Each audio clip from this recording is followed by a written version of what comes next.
Jake, we have you on a mute monster here. What? What a start. Yep, got a lot. What an electric start. Where is it coming? Wouldn't be a show about AEW if we didn't have production issues, right? Oh, please. That's on. Folks, welcome to the show where it's not wrestling with your conscience, it's not wrestling with your budget. This is wrestling with emotion. Clearly production issues because the producer himself already out of the piece. If you're Tony Khan, you're going to get ready for a biggest show of the year, actually, in terms of AEW. AEW All In makes its return to U.S. soil ever since the original installment with the founding fathers, Cody Rhodes, Kenny Omega. Oh, how far we've come, boys. 2 Wembley shows, and now this at, what's the ballpark called, Rob? Globe Life Field or something Globe like Life that. Field in Texas, home of the Texas Rangers, World Series champions as of recent. Jake, you're back with us. Are we good here? Are we? Yes? I think We so. are. I think so. We can hear you. We Okay, are. perfect, Let's go. perfect. We're back. But as they say, everything is bigger in Texas, and that's what Tony Khan is hoping to bring to AEW All In at Globe Life Field tomorrow at 3 p.m. Eastern, I believe, guys. Yeah, that's kind of odd, in my opinion, to have a U.S. show midday like that. It's nice and early. It's a nice refresher. I'm not It complaining. will be too nice much. to be done like night is too late, you know? It'll be like, well, I mean, AEW pay-per-view, who knows exactly what time I mean, it'll end. the But way That these shit's still AEW running till pay-per-views 10 o'clock. typically go, 4 hours, 4.5 hours, you really want to be up until noon gives- trying to find the main event match. It gives Tony Khan even more time to have an even longer show. This is true, and you know how we love to Longer complain runway. about those. Yeah. So, folks, we're going to have back-to-back shows here. Obviously, WWE Saturday Night Main Event and Evolution as well. Saturday, Sunday. So, without further ado, Jake, should we just get right into the picks? let's get right into it. And we start with the 0 hour. A rematch of a big match this week. And at least a well thought of match. FTR and the Outrunners. FTR got the win on Collision. Let's start with Partham. Do you think the Outrunners get it done here on the 0 hour? It was a really good match that I actually did catch. I usually keep Collision on, and try to do other stuff. But this particular match caught my eye. They really had a lot of good false finishes. In the end, FTR came over, and I'm surprised they're running it back so soon. But if they're going to run it back so soon after FTR went over, then you got to go with the Outrunners. And pre-show matches usually are baby faces going over, getting the crowd, nice and riled up. What do you think, Rob? Yeah, I think this is just kind of one of those filler matches. I think they needed a match to put on the card, and they were like, "Ooh, they just threw out a pretty good match. Let's just throw them right back on the card." I really don't think FTR is going to win back-to-back, and I think they're trying to really push the Outrunners. So give me the Outrunners. Yeah. Slick, what do you think? I'm going to go with the Outrunners as well. Same reasons you guys said. The Collision pairing. So they were paired with also Jet Speed and what's it called, if I'm correct, from the tag title match tonight or Saturday night. Jet Speed and Jet Speed. Yeah, I can't remember who was the other person in that match, but yeah, who is it's Jet Speed and the Patriarchy, right? Yeah, I think it was yes, Patriarchy. that's right. Yeah. Nick Wade and Christian Cage. Yep. Yeah, if that's any indicator, I am going to go with the babyface here as well. I'm going to go with the Outlaw.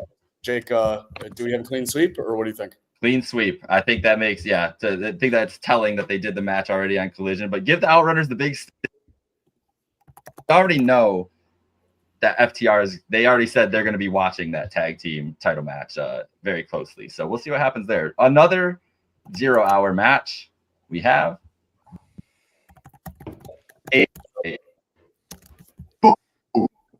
Boo! Which Kyle O'Reilly making his return, triumphant return to the conglomeration, because conglomeration can happen at any time. And they take on the Don Callis family, the C squad of the Don Callis family on the pre-show. What are we thinking here, Slick Al?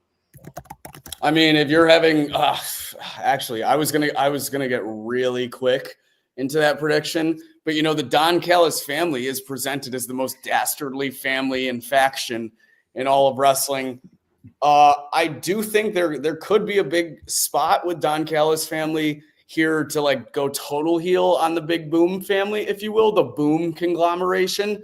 But given that it's on the 0 hour, I don't think they'll do that. Obviously, you want the people happy and people trying to feel good about buying the pay-per-view at hand. I think Takeshita will have a big spot potentially in the men's casino gauntlet. So I think Big Boom, AJ, and the conglomeration over the family here, and maybe the family will have another spot later tonight. Yeah, just like the first match, I think they're gonna put the baby faces over. Obviously, the fans love Big Boom, AJ. You know, he gets 5 big booms. Boom, boom, boom, boom, boom. And here's a profit prediction for this match. Big Justice is power bombing Don Callis. What? Yeah.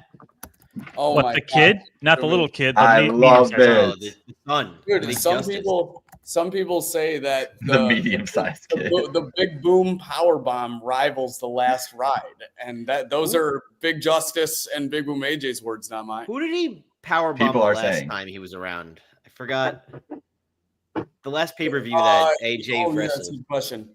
I just want to address this comment here.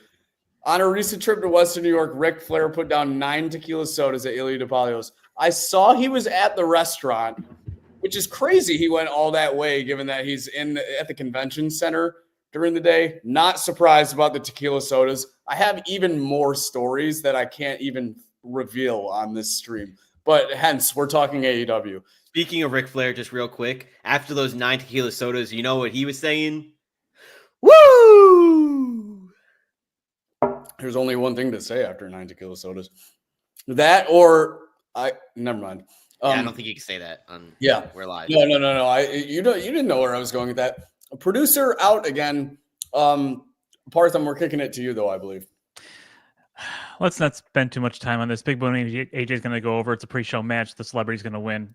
You sound thrilled. Oh, ecstatic. Yeah. Okay. Glad we could. Are you not? I think you get 5 big dooms for that one. Oh my gosh. Are we gonna? Oh do it? yeah. What am I going to get? Demerits or something? Oh no. You never know. The Ulafala could be taken right off your neck. But hence, we are right out of the pre-show and right into gauntlet matches. Or should we? I'm going to do this one first because the gauntlets are exciting. Ops versus the Death Riders. Claudio Castagnoli, Willie Yuta, Gabe Kidd. So this is Ops, Hook, Samoa Joe, and Shibata, correct? No, Hook's not there. What? Where's Hook? Shibata, Hobbs, and Samoa Joe. That's it. Where's Hook? Hobbs, right. Okay, cool. Okay, Jake's back. Thank goodness.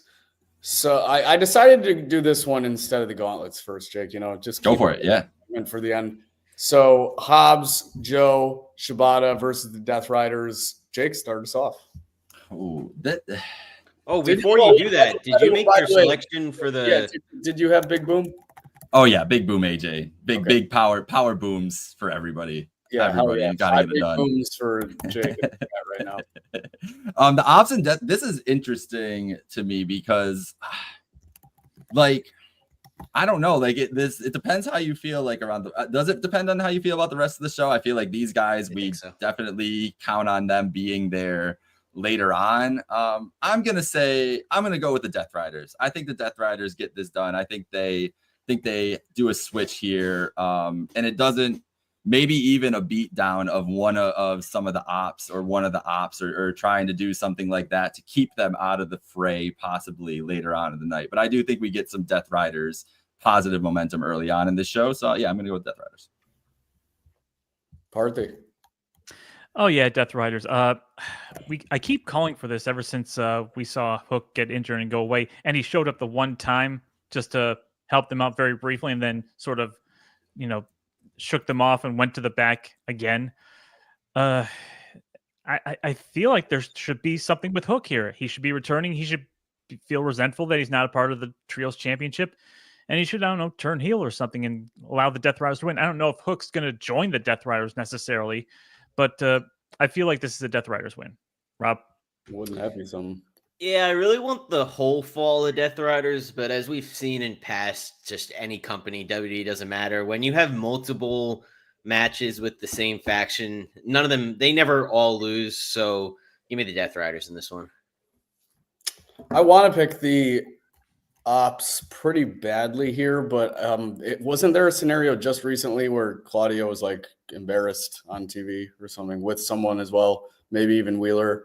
So for that reason being, I'm going to take the Death Riders. And also, if Tony Khan's putting Gabe Kidd on AEW TV, let alone pay-per-view television, I would expect him to be having big spots and probably coming away with the W as well. I think I agree with that. I think Gabe Kidd's involvement, especially he's a Brit, the Forbidden Door's right around the corner. To have him with a title, or he just potentially be in a big spot and in a highlight ahead of that, is a good idea for AEW.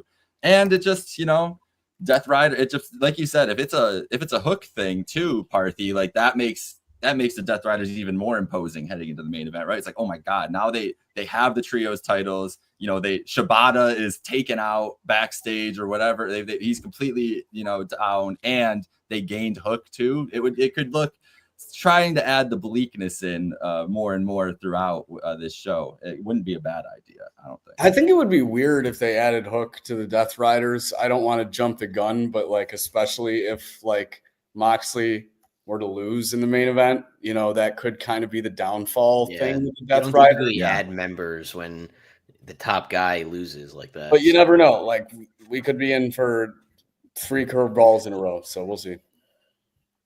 If you want to make this a card of curveballs, you can make it a card of curveballs. There's a couple ways you could go about it. I'm interested to hear how you guys think about it. Where should we go next here? Let's go to the tag match. Let's keep the title matches going. The Hurt Syndicate versus Jet Speed versus the Patriarchy. Now, Slick, Rob, Parthy, do any of you feel strongly any which way that the Patriarchy is involved in this match all of a sudden?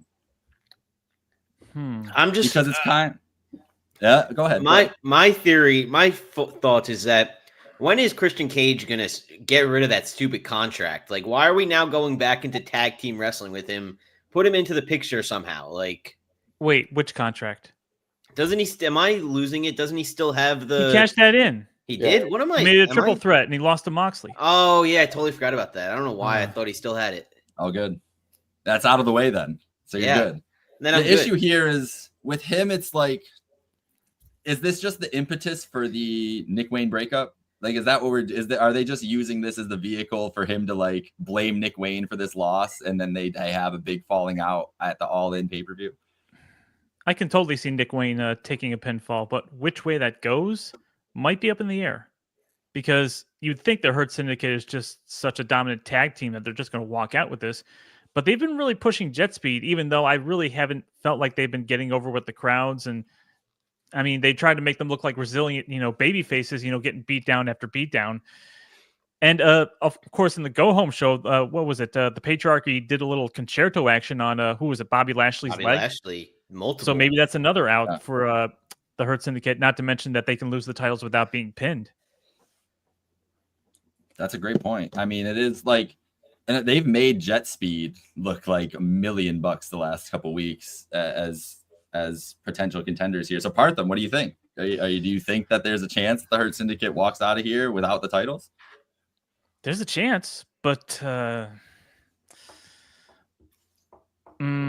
I just don't feel Jet Speed at the moment. I'm just going to pick the Hurt Syndicate, even though there's all the reason in the world that they can have the Hurt Syndicate lose the titles and not have them, take the shine off of them or whatever. But I just don't feel Jet Speed right now. Maybe Tony Khan is just a mark for Jet Speed at this moment, but it does seem that way. Yeah, but let's just go with the safe pick for now, the Hurt Syndicate. Yeah, I feel like in my thoughts right now is that I feel like you could do more with the Hurt Syndicate as champions than you could do with Jet Speed as of right now. And they hurt people. So how are they going to lose? So give me the Hurt Syndicate. We have a Rumble entry at the very last moment before the buzzer. Maniac, are you there? It's not there. Am I here? There You're he here. is. You're here. You're hurt. You're here, and you're hurting people. Yeah, I know. Well, that's the thing. I didn't want to hurt people by missing this episode. Shout out everyone for starting it. Shout out Jet Speed. Shout out Patriarchy, because they're definitely two developing teams and brands, in my opinion. This would be great to get them a spotlight. Great for these guys to put them over as young, developing talent. But you cannot stop the Hurt Syndicate, and they are going to go into All In and take care of business as far as I'm concerned. You also can't stop Maniac's Mike. Well, that was a little scary for a little bit. Yeah, there continues an echo, but we will get through it. I'm last to pick, I believe. I think Jet Speed, as much as Tony Khan is trying to make them look like these Wonder Boys. Oh, Jesus. Echo sounds crazy. I'm going to mute you. As I was saying, they continue to make them look like Dragon Ball Z characters almost. I think the patriarchy is going to get caught up and screw Jet Speed to not realizing there's an opportunity. Someone's taking a pin somewhere from the patriarchy, whether it be Nick Wayne, whatever. And this does lead to the Nick Wayne turn, but there's no reason for the Hurt Syndicate to not retain here. They're the hottest faction seemingly in wrestling, and they hurt people. So they're going to hold these titles for quite a bit longer, I think. All right. I like it. I think we're all on the Hurts then. We're all hurting people tomorrow, or hoping to hurt people. I don't know what's going on there, but we got one more title match and we're getting into the gauntlets. Adam Cole versus Kyle Fletcher, the Proto Star, for the TNT title. I'm gonna kick this one off. I'll pass it to Slick. I think there's a lot of momentum for Kyle Fletcher. I love Kyle Fletcher. I think he's awesome. I think he has a bright future. There's a lot of ways this card can go, and I feel like maybe could be predictable, maybe not, depending on how you're looking at it, whatever. But I feel like we're going to have a couple shockers in here. Kyle Fletcher wrestled twice this week on TV, and Adam Cole didn't. For that reason alone, I think Adam Cole retains, and Kyle Fletcher does not get that big title win just yet. And it also feeds in to tonight's match with Takeshita, who has a match on ROH Supercard of Honor against Bandito. I don't think he's going to win that either, setting up a little bit of a situation where they disappoint Don Callis over the weekend and then see how that goes forward. They also had them enter as a tag team this week. So I'm just reading the tea leaves, and I'm going to just take a stab at Adam Cole retaining here and getting a big win at the stadium. Go ahead, Slick. Wow. It passed over my head that Supercard of Honor was tonight. That I'm pumped now. So back down in that. Like, what more can you ask for Friday night? You made some great points, but I think the momentum outweighs, like, putting this title on Kyle Fletcher right now outweighs saving it for the future. He already has a lot of momentum. He's proven he's one of the best young talents in AEW. And I think he could carry, like, Adam Cole's doing it too. He has a name that people know, but Kyle Fletcher could take this title to, not that Adam Cole's not doing it on Collision, but the weekly challenges, weekly defenses, a workhorse title, because this is a young guy that can go for a long time, and he's not even close to his prime yet. Aussie. Oi. Give me that TNT title on the Fletch, baby. Yeah, I think for me, it's finally time to give Fletcher that singles title. Adam Cole has been, at the top of the card for a while. So I feel like Adam Cole can kind of still be okay with losing this title. And I think it's finally time to give Kyle Fletcher that title. So I'm going with Kyle. Yeah, Adam Cole is, well, much as he's over with the audience, with the Adam Cole Bebe stuff, he's lost a little luster as a performer, as a star, as an attraction. He's still popular, but and they gave him a good TNT title run, a good singles title run. But it hasn't been really of note lately. And Kyle Fletcher's one of their rising stars, the proto star they call him, of course. So yeah, I think it's time to crown Kyle Fletcher. Maniac, what you got? I was waiting for someone to take the mute monster off me over here. Are we good? I was letting you be responsible and do it yourself. No, yeah, all right. Well, DIY. With that said, I respect you guys wanting to put over Kyle Fletcher. Obviously, a talented young man. Have we so quickly forgotten that the AEW dark era of 22 to 24 was almost begun thanks to Adam Cole not being in the spotlight, to Adam Cole not being on TV every week with a title? We're not going to make the same mistake twice. We'll get a 4 to 5 star match here, but Adam Cole retains.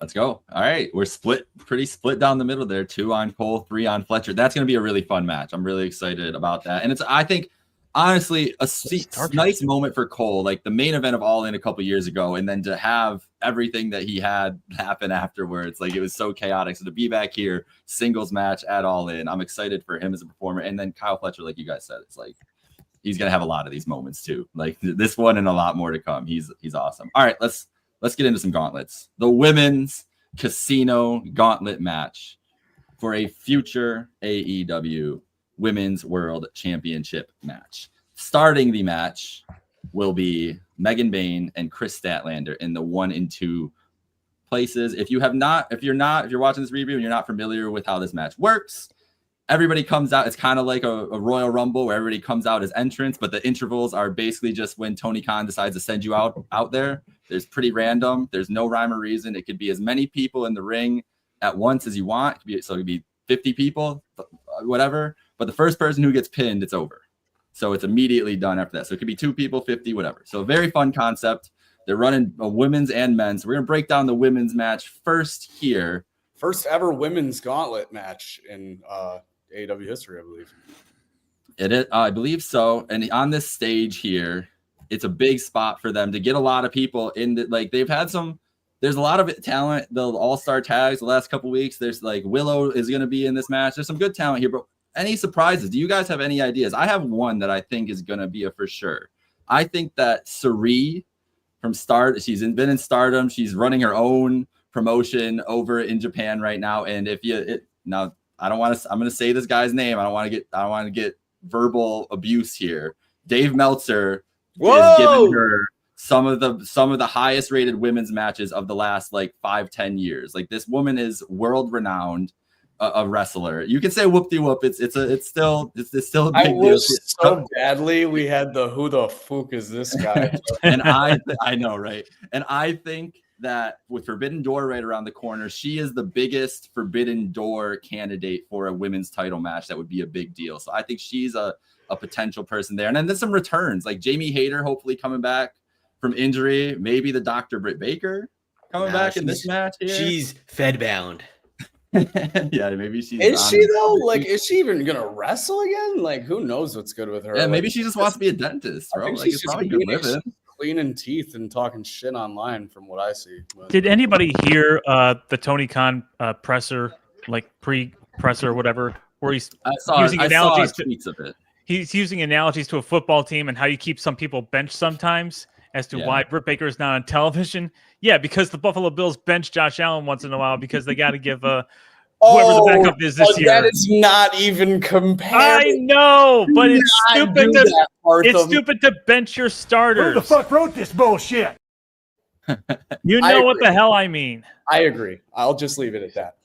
So who do we have confirmed? Chris Statlander and Megan Bayne. Megan Bayne, and that's confirmed participants. Like if it makes it that far, we can imagine Tekla, Queen Aminata, Willow is going to be in this match. Yeah. Whoever was Julia Hart will be in this match. Thunder Rosa, Athena will likely be in this match. Yep. So there's a strong 9 to 10. I'm imagining we can get. But so let's get with some. Who do we think is going to win? This is a bonus pick, so we don't get a loss for this. But Maniac, do you have a pick for the women's casino gauntlet? Yeah, I guess. I mean, I don't know. Like, is it Bane time, or is she just a foil for someone else to beat? I'm gonna go with Megan Bayne here. She's looked great on TV recently, in my opinion. A lot of people were watching her randomly at Sports City when she was on the screen. I was hearing some oohs and ahs. I know this is a long shot, probably, given the fact that she's kind of the foil to the faces. But I'll go with Megan Bayne. Okay, Arthi. So this ties into who I think the women's world champion is going to be by the end of the show. Mm-hmm. If it's going to be, depending on whether it's a heel or a face, you want a face or a heel to be going up against them soon. So this might spoil it a little bit, but I don't think it's going to be Chris. I think the Death Riders are getting in her head a little bit. I don't think it's going to be Megan Bayne, even though, she should be put on the fast track for a women's world title, even though they already gave her a shot. I want it to be Athena, but I don't think they're smart enough to do that. I want it to be Jamie here, but it's too soon after a certain match that she had. So I'm going to just say Willow Nightingale. Whew. I thought he was one of my pick. Jeez. Ooh, that was scary. I thought someone was going to steal the Prophet's pick. But I'm going with the returnee. She just had a banger with most likely not the next world champion because maybe, who knows, but I'm going with Jamie Hayter, the returnee. Okay. All right. Yeah, I think that's my most likely pick too. I can't really the next is like, Partha made a really good point because he's like, it comes down to who's winning the women's title picture. And I'm thinking like a lot of these girls are faces. So that definitely makes a huge difference. Jamie Hayter, I think, is the only one that makes sense. And that I guess there's some spoiler in that for me too.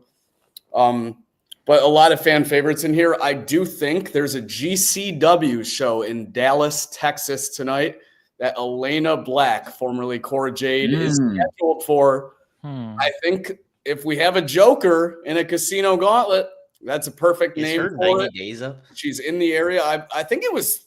I think She was never called up. It had to be 30 days. 30 wow. days. Yeah, the Okay. whole time. So I believe that's got to be up. And she's on a GCW show. She's in the area. Tony Khan would love to do it just to laugh to the bank on a weekend like this. So. Yeah, hey, I wouldn't be opposed to it. I'm also going with Willow, but I think she could fight either woman. I just think she's the best and deserves a title shot and be back in that picture. So I think this is a Willow moment, and I think it's gonna piss Statlander off. That's a good progression to that story too. So women's casino gauntlet out, men's casino gauntlet in.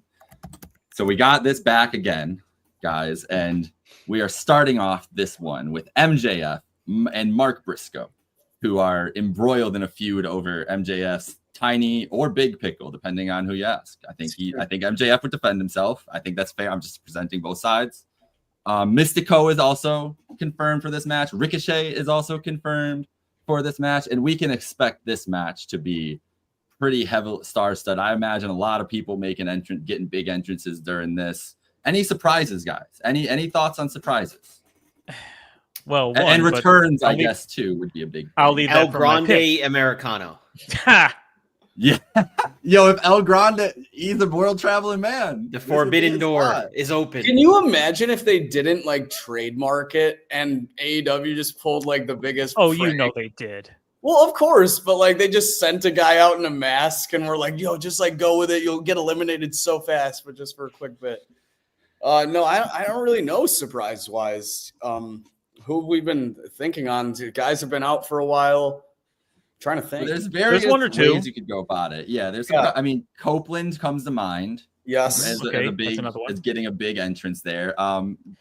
I could go for the really pie in the sky one if you don't think he's coming back just in the main event. Is Bryan Danielson? If Danielson wants to get involved in here and just say it, and he doesn't even have to. It could just be he like does like one running knee and leaves and just gets the pop. Like it might just be like a thing where he's that's too cheap for him.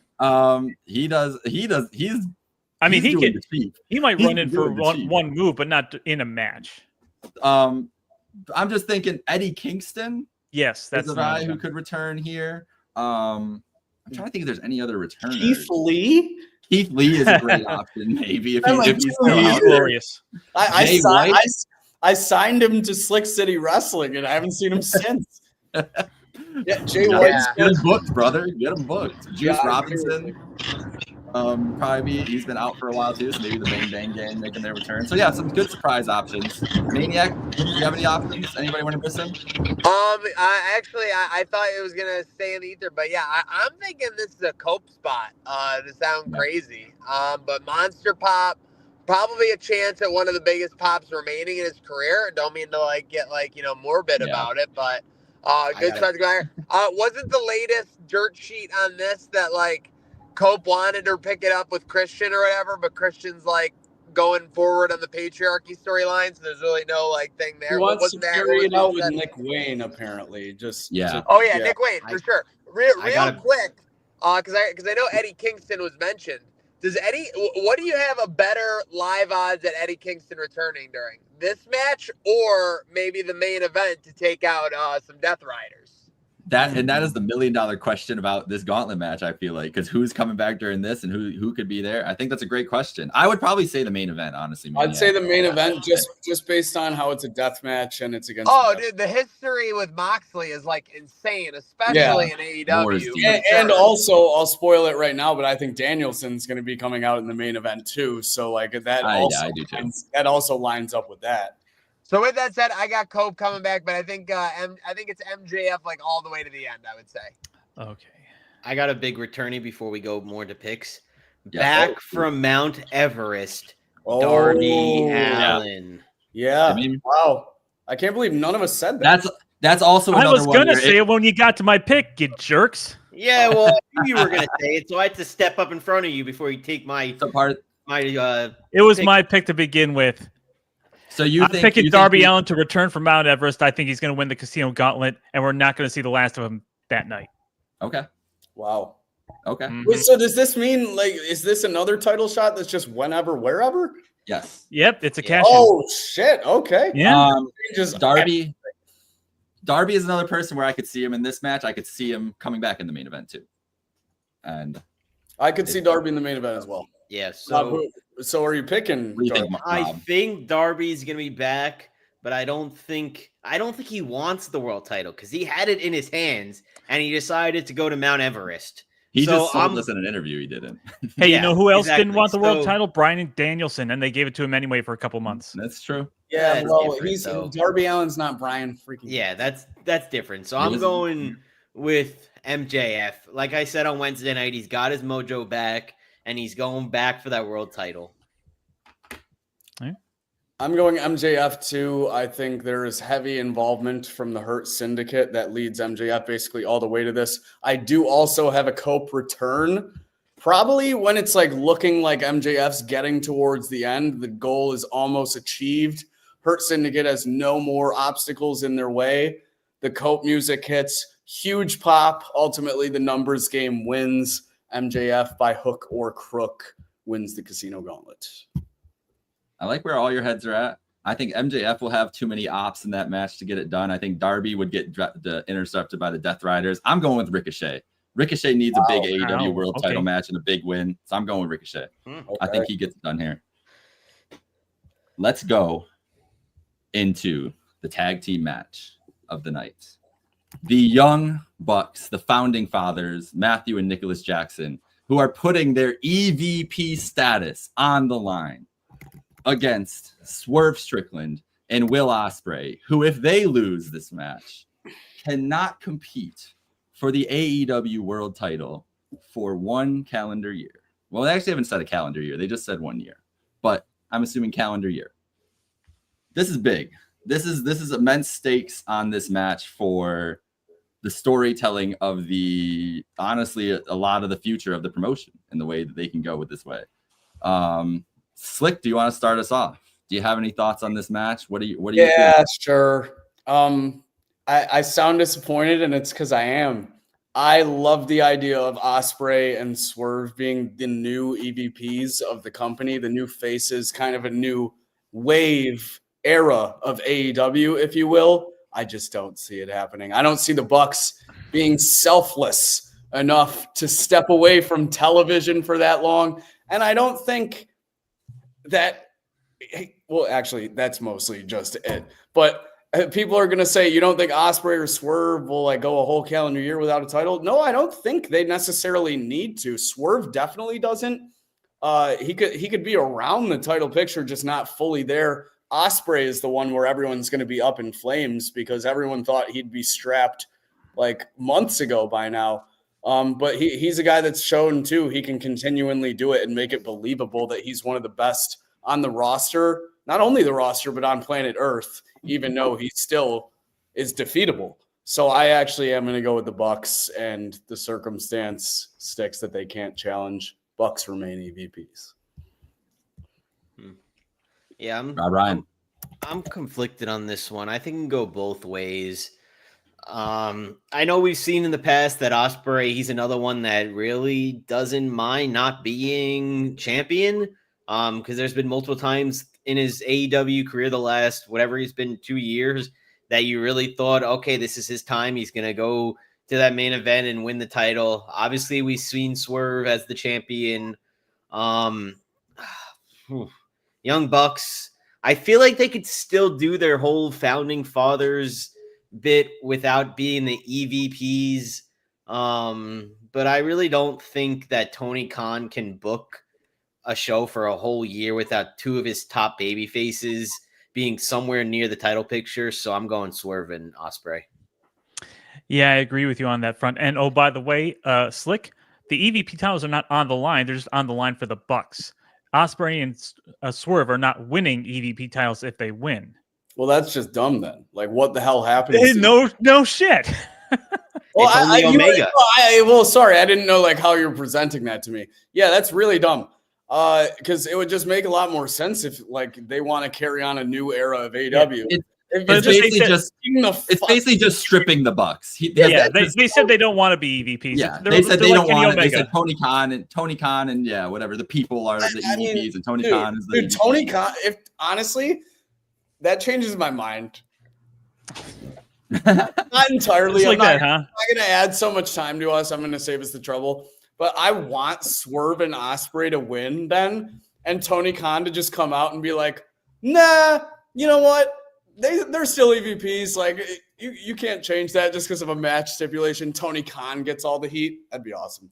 Why would Tony Khan strip the match stipulation, especially when the Bucks have been a thorn in his side the last year or so? They're the founding fathers of his company. Why wouldn't he love the Bucks and want them to be EVPs? They've gotten him all this way. They gave him a tombstone pile driver for... never mind. He had to go to the draft with a neck brace. Do you think he wants that to happen again? You don't want to be on the bad side of the fathers. Anyway, I think that the main event plays into this a lot in the reports that we heard about who was going to be winning the Owen. And I'll elaborate that when we get to the main event. But for that reason and other reasons you guys have said, I don't think they can book around Swerve and Will being out of the main event title picture for more than a year. Even though people are saying, well, it's pretty well set up for hang on. I think we got a mute maniac here. Thank you. Even though it's pretty well set up and people are saying, well, more than a calendar years, they're going to be back in London for the next All In. So it's well set up for Ospreay to win the title. Then he can win the title at London Forbidden Door for all we know. But I'll just get to it. Swerve and Ospreay are going to win. Swerve and Ospreay are going to win. The Young Bucks are not only going to be stripped of their EVP titles, they are going to take a little vacation for however the heck long. I hope. I'm changing my pick. I didn't realize that EVPs don't change hands. Maniac, do you have a pick? Jesus H. Christ. Is this like the Michael J. Partham show? What the fuck? Putting me on mute so you can talk for 4.5 fucking minutes. Sit the fuck down, Partham. And let me tell you something. Great job, AEW, with these match expectations. This could honestly go either way, but yeah, it is set up for Swerve and Ospreay not to challenge for the next year, so the Young Bucks will be winning. See, that's how you do it, Parthy. Nice and quick. We'll see if you're right.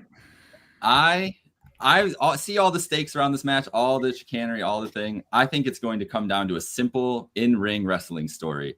There is one team who I believe is the greatest tag team of all time against a team who has not even shown they can really work together yet and has still had issues fighting. I think Swerve and Ospreay can't get along, and the Young Bucks win, and they remain EVPs. I'm changing my picks back to the Bucks. Jesus Christ. I went back and forth. And I'm old and I'm fucking tired and I work with fucking children. Make up your goddamn mind. Thank you. Yeah, how'd that work out for you, Phil? Pretty good. Listen, last time we'll save that for later. Yeah, it did work out. Let's talk about something real. Phil ended up getting all that blood money that he wanted right off of his former. Oh, will you? Let's talk about the real best in the world. Kenny Omega taking on Kazuchika Okada in the title, the International Championship and the Continental Championship, not being unified. Well, they are being unified, but not the lineages. The lineages will remain separate. Tony Khan said they might walk out with 3 belts. I think that's so stupid. Why do they have so many fucking belts in this promotion? Just get rid of a couple, please. You're unifying it. We just need one.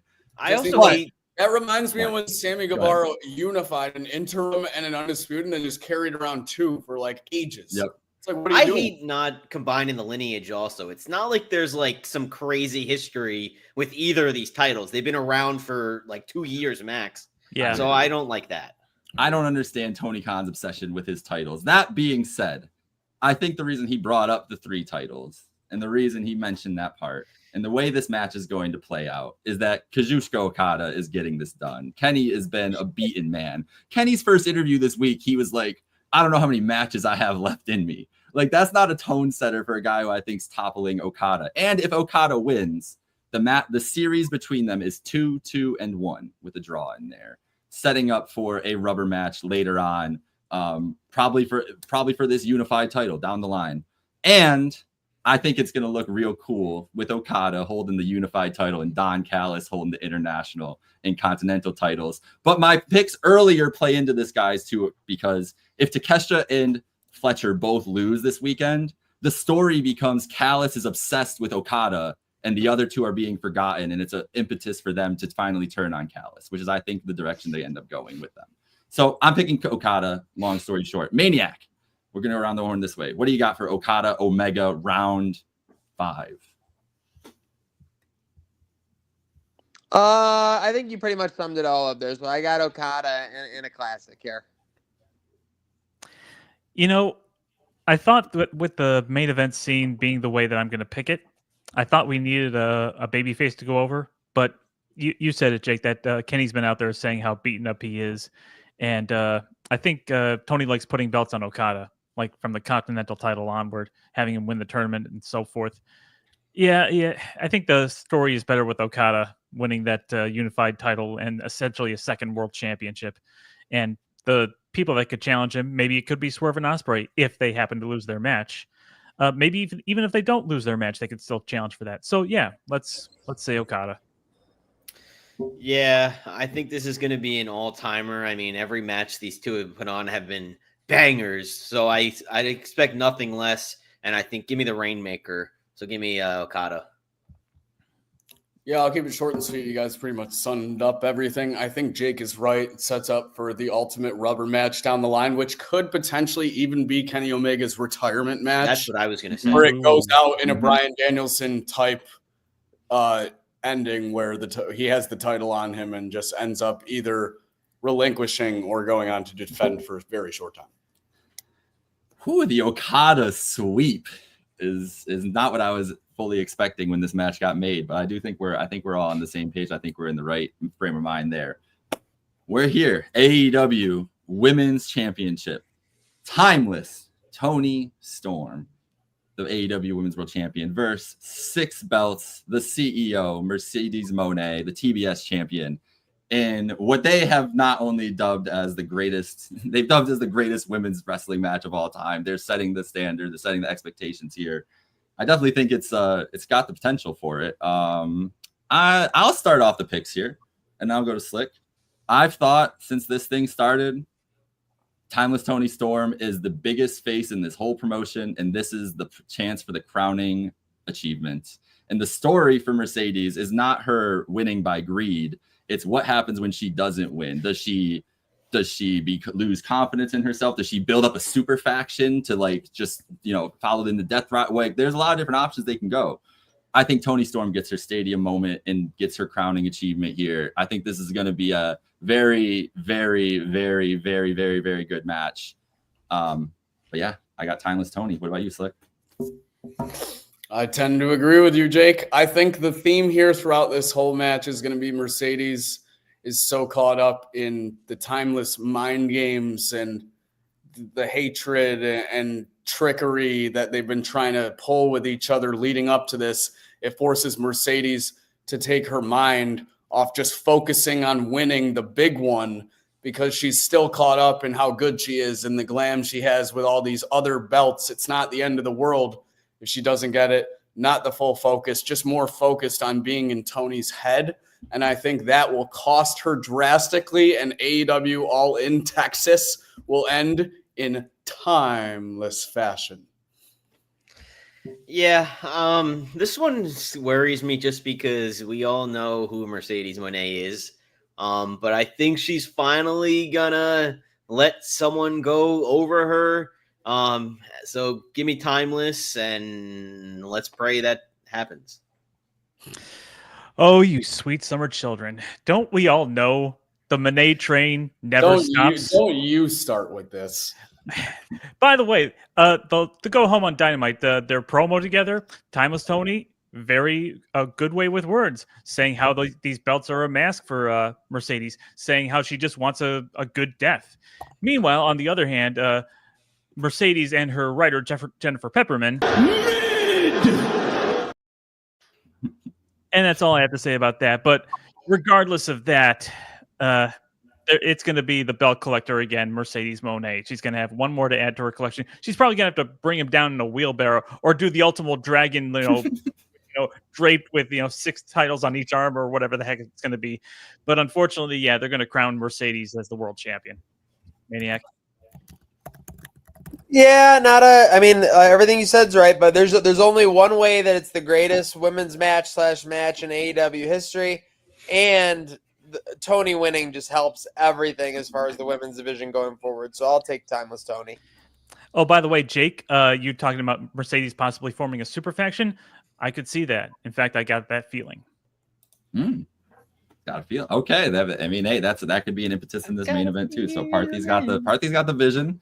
I see where you're at. Listen, this match also, I feel this way about Tony. This could go. I would not be surprised, and I would welcome a Mercedes Moné AEW Women's World Championship reign. I'm excited about this match. Let's get into it, though. The main event, Texas Death Match. Jon Moxley versus Hangman Adam Page for the AEW Men's World Championship / silver briefcase from Amazon. Hopefully, he has a title in there, and it's not. Who knows? I don't even know. Guys, let's get into the first thing before we get into predicting the match itself. Over under. How many people? Well, I know what you're about to ask, so let's just say it right now. Shenanigans. There's going to be shenanigans. It's just a matter of how much. How much? I was trying to maybe 9.5 other besides Moxley and Hangman. 9.5 members of the AEW roster, or just wrestlers in general. How many Death Riders are there at this point? Does Gabe Kidd count? Gabe, I don't think Pac is coming back anytime soon. That the reports are, so he's out. You got at least 5. Well, I guess 9.5 is a little low. Let's go 11.5 because you have at least 5 Death Riders. So there's that many. Oh yeah, there are. I'll go under. You got Marina, Gabe, Claudio, Wheeler.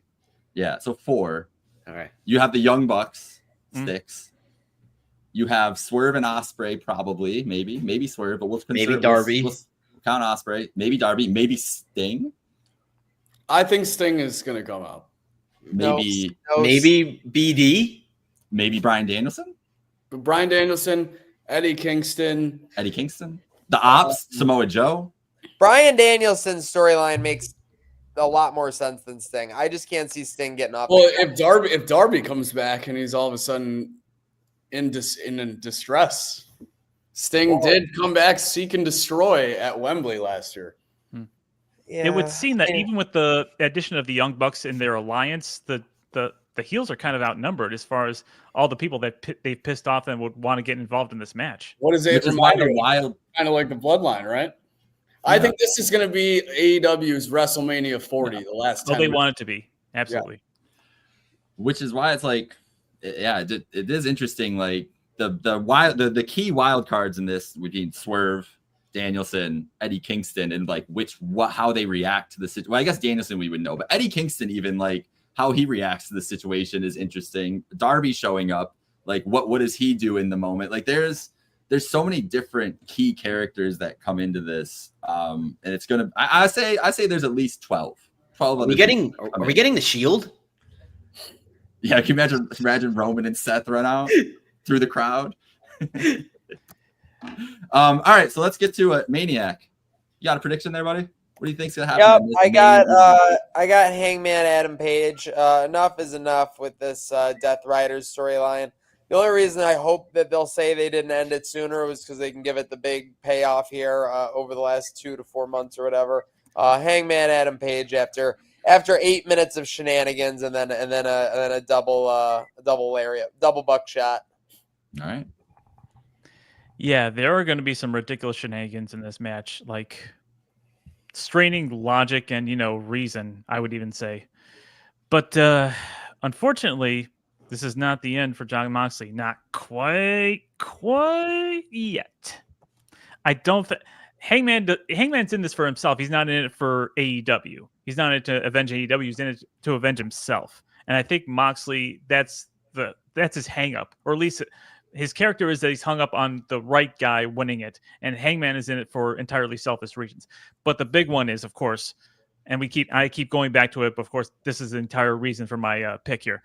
The Fightful report that said Ospreay would rather Hangman win the Owen and Hangman rather Ospreay win Owen. If they're so interchangeable, then how does it matter which one? If it didn't matter which one was going to be in it, then obviously it doesn't matter because neither was going to end up winning this particular match. And I think the same logic applies to the tag match as well, which is why I don't think that either Hangman or Ospreay were going to be banned for challenging for the title for 1 year.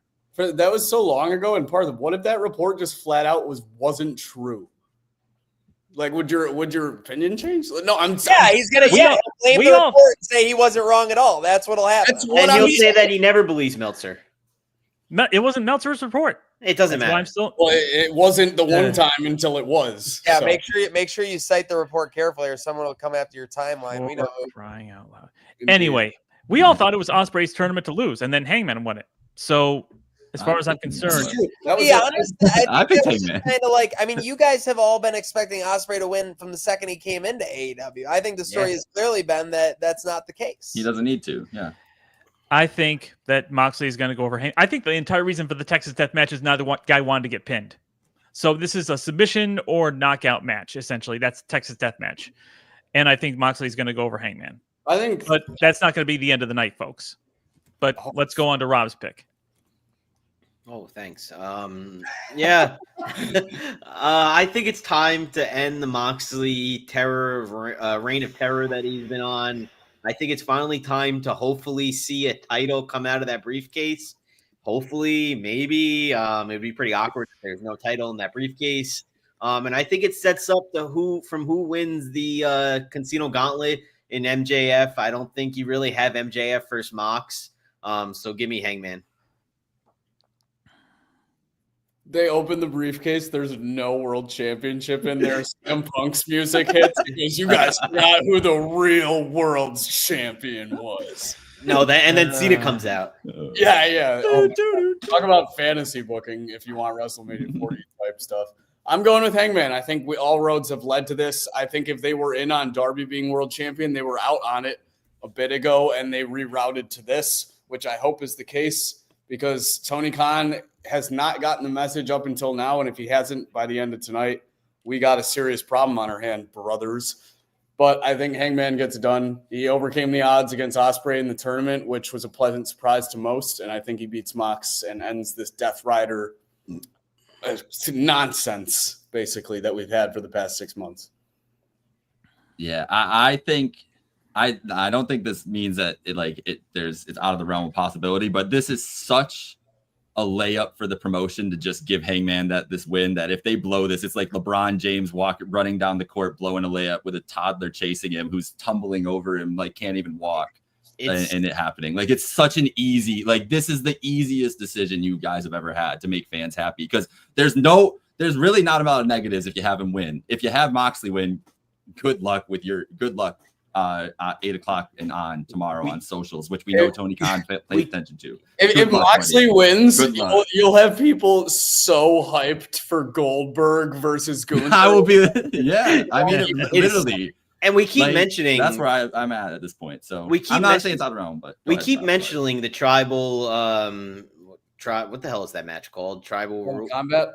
Yeah.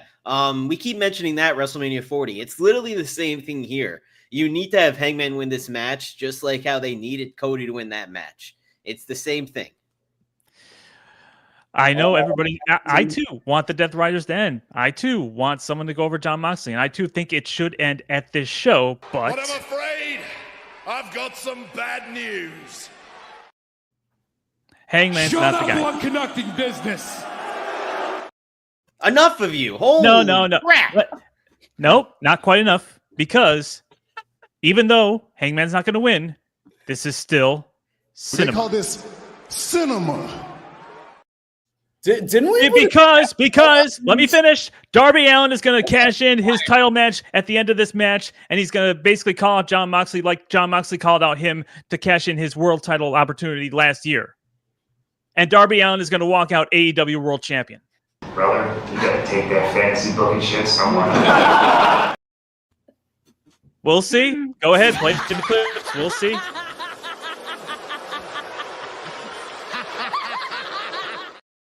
All right, we're gonna gotta hand. I'm laughing right now. Let's get to the hey, it could go either. Partha, it could go either way. I listen. There's not. If Darby wins it, go ahead, Nick. I think that has a better chance happening after a Hangman Adam Page win. I can see that too. No, that just sounds stupid. That just sounds CM Punk cashing on Jeff Hardy, that would make sense. So what is your pick? Is your pick Jon Moxley to win that match then? Yes. And then Darby comes in afterwards? Okay. Well, the official pick is Jon Moxley, but there's no, Darby Moxley match on the card. So it's not an official pick, but let's just call it, a called shot. Imagine Mox just beats Darby right away too. Oh, Mox see, that's something where squashes Darby. We'll see, man. All right, yeah, but we'll be back here in a couple minutes to talk about the big WWE shows this weekend, Saturday Night's Main Event and Evolution. So come right back here with us. This is the preview. This was the preview for All In. This was not the show where you wrestle with your budget or wrestle with your conscience. This is the show where we wrestle with emotion. We'll see you in like 3 minutes. Peace. Yeet.